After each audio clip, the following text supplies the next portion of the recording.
Hello students, let's start with the Unit 4, Chapter 7, Distributing Strategies for Rural Consumers. So the first concept is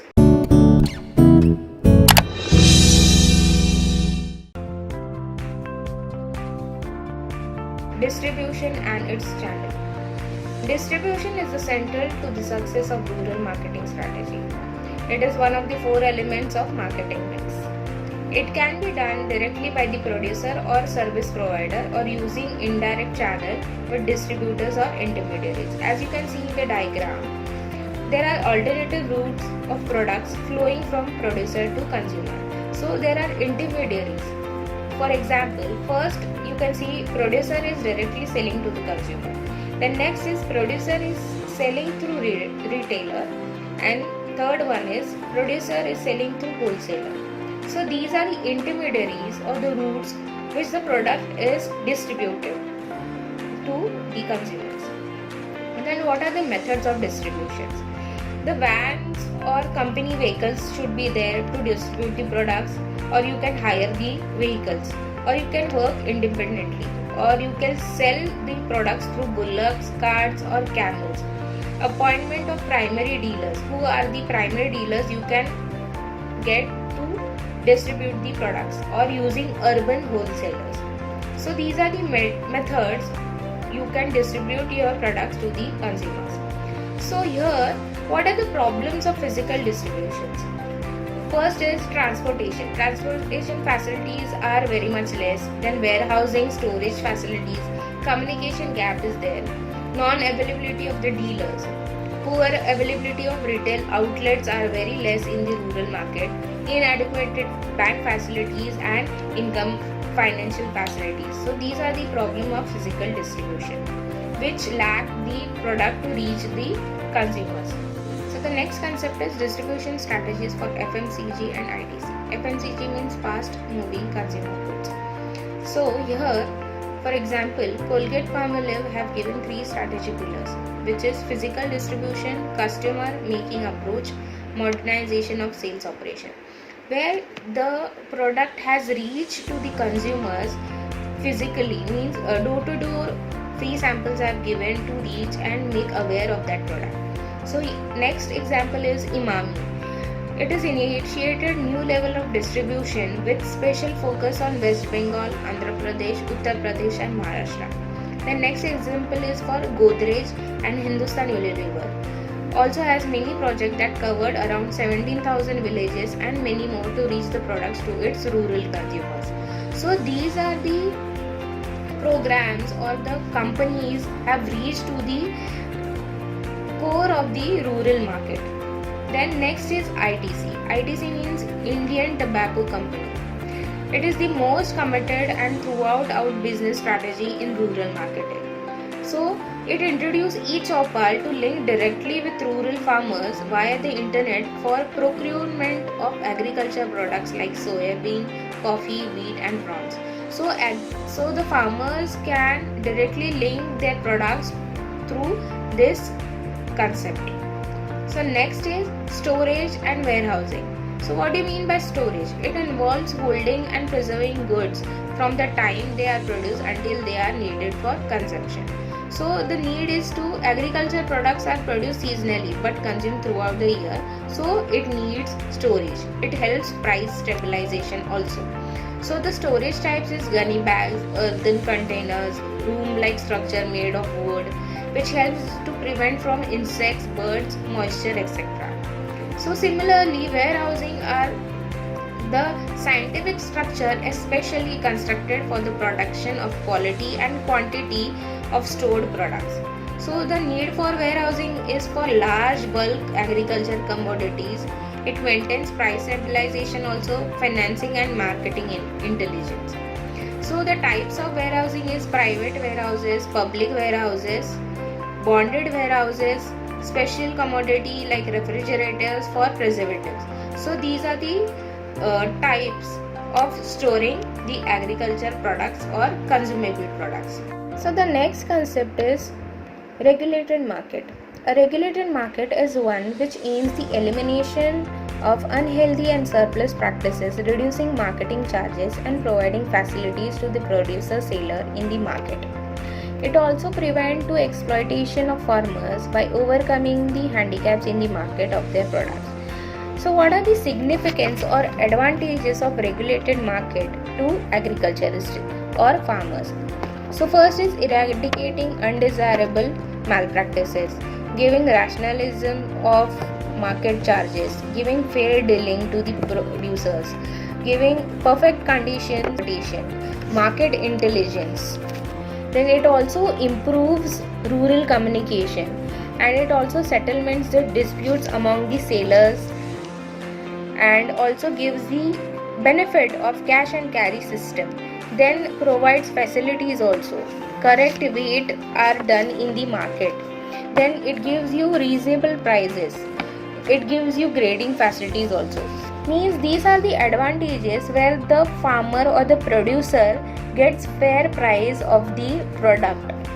So regulated market where is the system to ensure the product is sold fairly. So the next concept is public distribution system. The Indian food security system was established by the Government of India under the Ministry of Consumer Affairs. So food and public distribution is to distribute food and non-food items to India's poor at subsidized rates.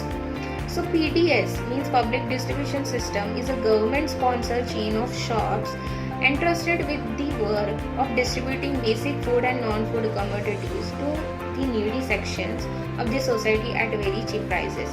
It also helps to control open market prices for commodities that are distributed through the system. So for example, ration shops, right? So there are types of ration cards, right? Orange, white, and certain range regarding to the annual income. So we get these foods or non-food items at very cheap prices.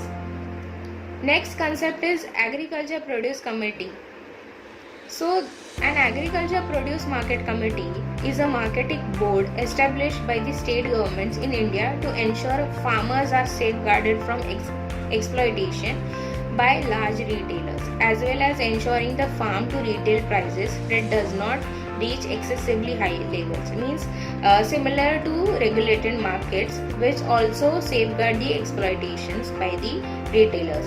So the MPC Acts mandated the sale or purchases of the agriculture produce to be carried out in designated market area, and producer, seller or traders must pay the requisite market fee, user charges, levies, commissions for the agent. So whatever the market fee is there to sell your products, only that charges you have to pay, and you can sell your products in that market area. So here we have ended the chapter of.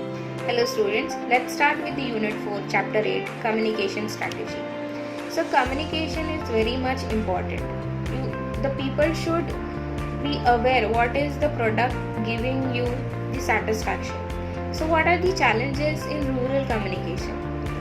So the marketers face low literacy rate, limited reach of the organized media, expensive communications are in the rural areas, traditional ways of consumptions, poor infrastructure facilities are there, lack of spending capacity, then lack of research data, selection attention are less, joint families where the males are the main source of information. So here are the challenges which are faced by the rural marketers. Then how you can develop the effective rural communication to target the consumers. So you have to identify and profiling the target audience to determine the communication objectives. You have to design the message so they can understand the message regarding the product or the awareness of the brand. Then you have to select the communication channel, budgeting for communication, designing the communication mix strategy, measuring the impact of communication. So by which the target audience can be attracted and make aware of the product. So the next concept is integrated marketing communication. So this strategy is a collaborative and promotional marketing function where a targeted audiences receive a consistent pervasive brand messaging through various marketing channels in an integrated way to move buyers through the decision making process.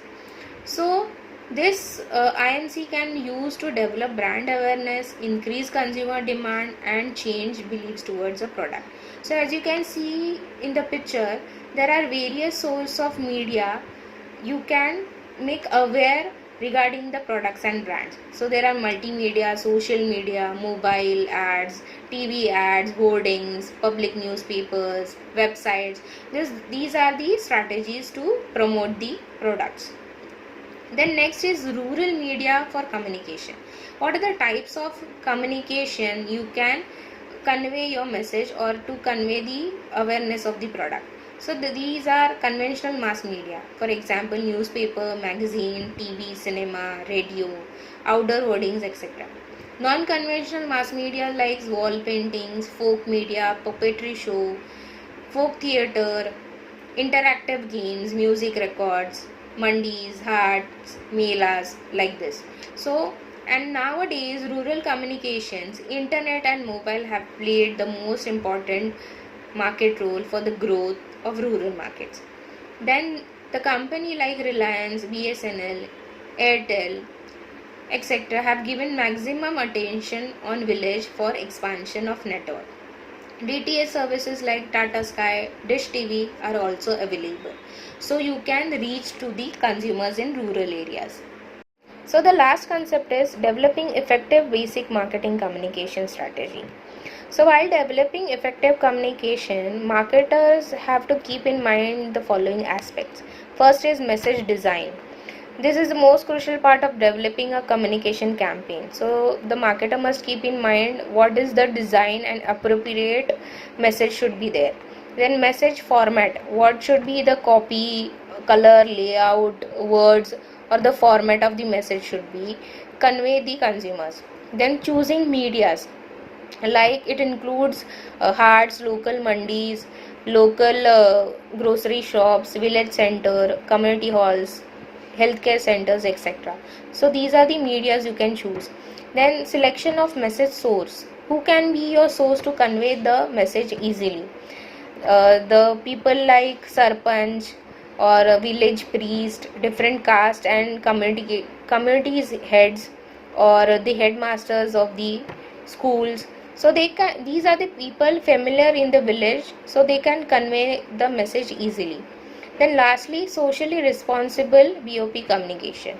So an effective marketing communication must essentially follow some ethics, because this is important because the BOP masses are comparatively innocent and ignorant. Once they get doubt on a source, they will never turn towards that source.